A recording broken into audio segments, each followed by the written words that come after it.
the huge growth of the art scene over the last 10 years, which is quite extreme. Just the number of galleries that have begun and the number of museums that have been created, which seems to be continuing. So it's a major art center. It's a major cosmopolitan arts center with the number of institutions and the amount of activities going on, which is really quite exciting. I'm Geoffrey Alan Rhodes. We used to say that my Chinese name could be Lu Gaoan because my last name is Rhodes, and so Lu. And then when I first came to Shanghai in 2010, I lived on Gaoan Lu. I'm a professor at Shanghai Jiaotong University. My area of research and teaching is around cultural heritage and new technology. I first came to Shanghai in 2010 because my wife was working at the expo in the Spanish pavilion. And so I visited that summer for the first time. So that was my first experience of Shanghai. Like I said, we came here, we left, I think, July 31st, and so arrived August 1st. So it was kind of in the middle of everything.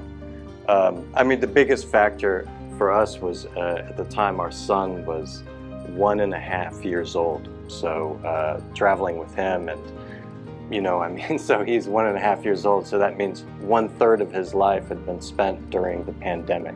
For him to be able to come to a city that was not locked down, where his grandparents and he can go to classes was really quite wonderful. And so it was great to do that in the summer and to have things open up like that.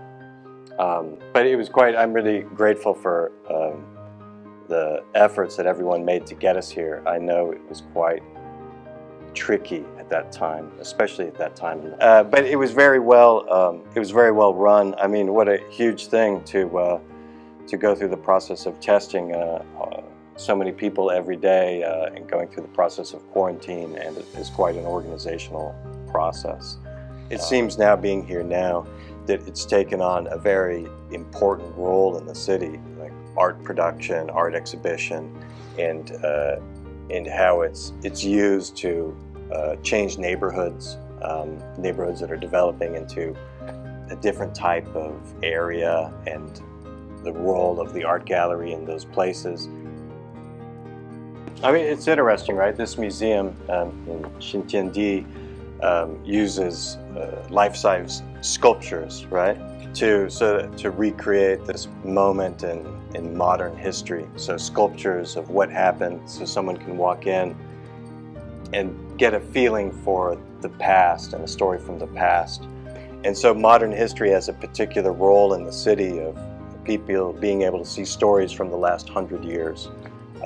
And it seems to me that museums like this serve that role in the history museum sector in Shanghai and in China, of showing these moments more recent and bringing to life some of these stories, making you sort of see them. So I see that connection between this type of work and that museum. I love Shanghai. I love Shanghai.